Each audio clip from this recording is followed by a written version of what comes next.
계신 김용희 목사님께서 다윗에게 배우는 통일이라는 제목으로 말씀 전해주시겠습니다. 큰 은혜 받으시고요. 나오실 때 할례를 함께 해주시기 바랍니다.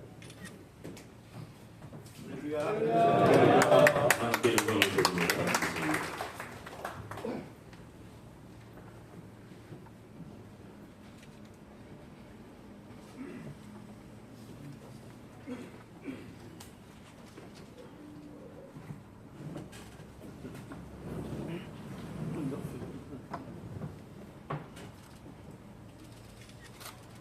지난주에 총회 주연회원들을 마치고 올해 첫 번째 행보는 초격파도 오늘 학교나 목회자 축구대 안내에 있어서 다녀왔습니다.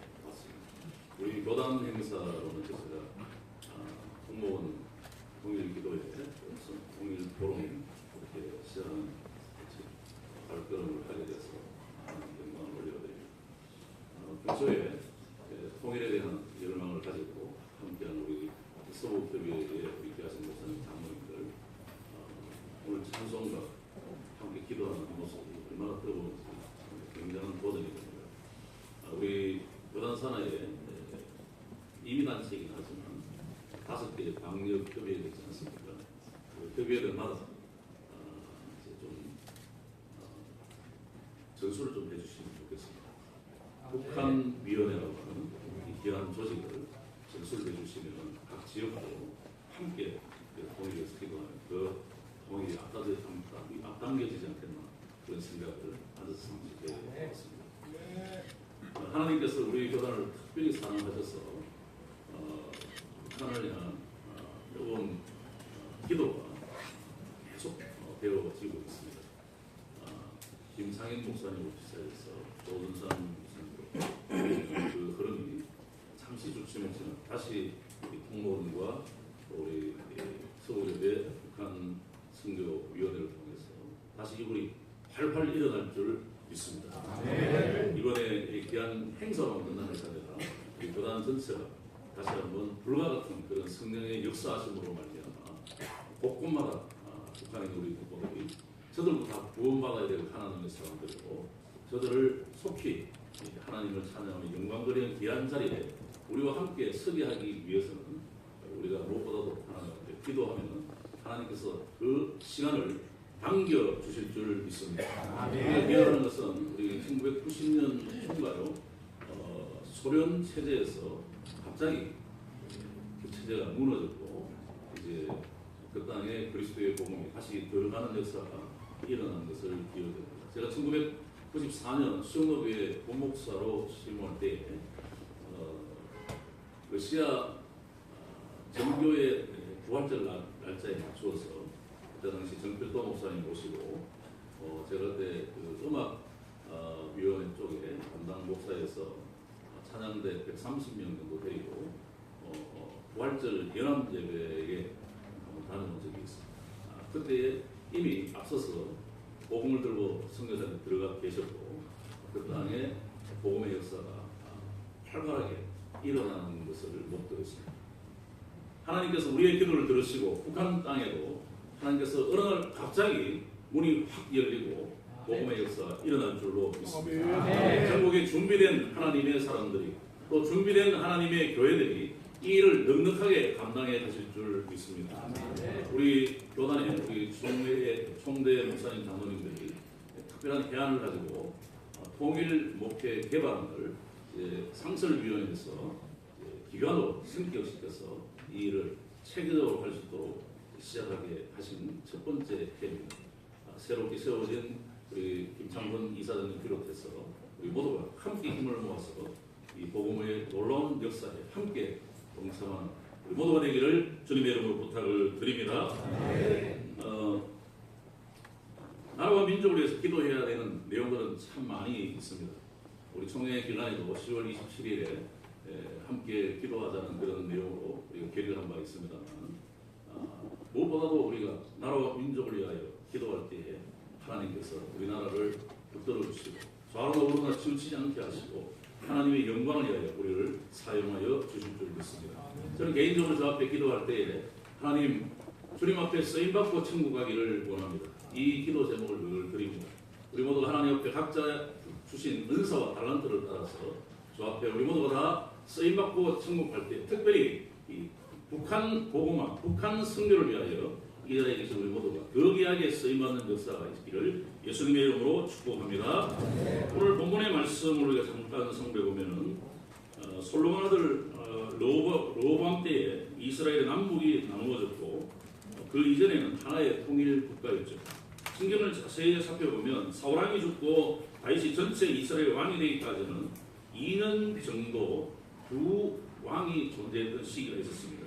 사무엘하 2장에 보면 사울이 죽은 후에 다윗은 헤브론에서 유다 지파의 왕이 되었고 사울의 아들 이스보셋은 마하나임에서 왕이 되었는데 이때에 이스보셋 쪽의 장군은 아브넬이었고 다윗 쪽의 장군은 요압과 그 형제였습니다. 사무엘하 3장에 아브넬이 이스보셋을 배반합니다.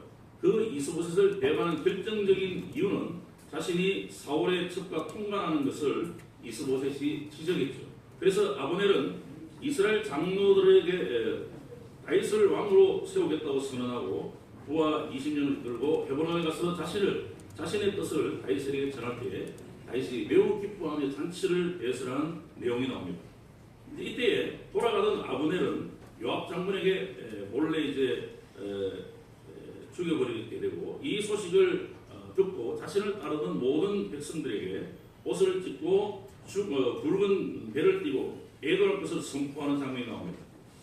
또 심지어 아브넬의 상녀를 따라가서 무덤에서 큰 소리로 울면서 음식을 거부하고 애가를 지어 부르는 그런 장면이 이어집니다. 우리가 그걸 생각하면 상대 쪽의 장군이 죽었을 때 이렇게까지 해야 되는가 하는 의문을 가질 수 있지만 여기는 다윗의 굉장히 큰 정치적인 판단이 깔려있는 것을 볼 수 있습니다. 사무엘하 4장에 보면 아브넬이 죽은 후에 이스보셋의 부하 중에 두 사람이 침상에서 잠을 자던 이스보셋을 살해하고 그 머리를 갖고 다윗에게로 가지요. 아마 이들의 생각은 이렇게 하면 다윗이 매우 기뻐할 것이다. 또 자기들을 높은 지위에 세울 것이라고 생각했지만 다윗은 오히려 하나님이 세우신 사울 집안의 사람을 죽인 죄를 물어서 그들을 처단하지 않습니까? 그 후에 사무엘하 5장에 가면 비로소 다윗은 장로들에 의하여 전체 이스라엘의 왕으로 수배가 되는 모습을 볼 수 있습니다.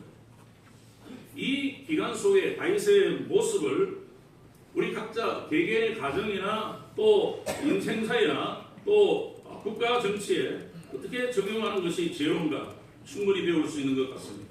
그 한 가지가 다윗은 때를 기다렸다는 내용을 볼 수 있습니다. 다윗은 결코 군대의 물리적인 힘으로 밀어붙이지 않았습니다. 하나님의 인도하심과 때를 기다렸습니다.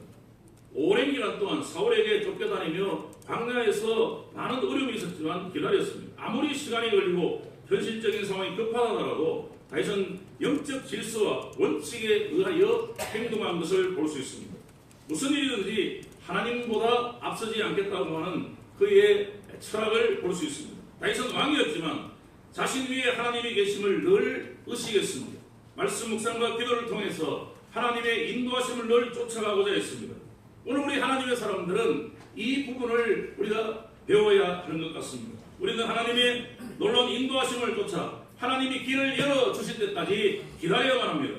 모든 것에는 때가 있습니다. 하나님이 나의 길, 나의 기도의 응답을 늦추신다면 거기는 내가 알지 못하는 하나님의 놀라운 계획이 숨어있는 줄 압니다. 국가적으로도 마찬가지입니다. 통일이 계속 늦어지는 이런 안타까움을 우리는 가지고 있습니다. 그러나 하나님보다 더 앞서가지 말고 하나님의 인도하심을 참아 기다리면 하나님께서 우리에게 놀라운 은혜로 인도하여 주실 줄 믿습니다. 또한 다윗은 백성들의 마음을 얻는데 힘을 쓴 것을 볼 수 있습니다. 돈이나 권력을 얻는 것보다 중요한 것은 사람의 마음을 얻는 것입니다. 다윗은 정복이 아니라 포용의 길을 택했습니다. 이것은 매우 의도적인 정치적 행동입니다.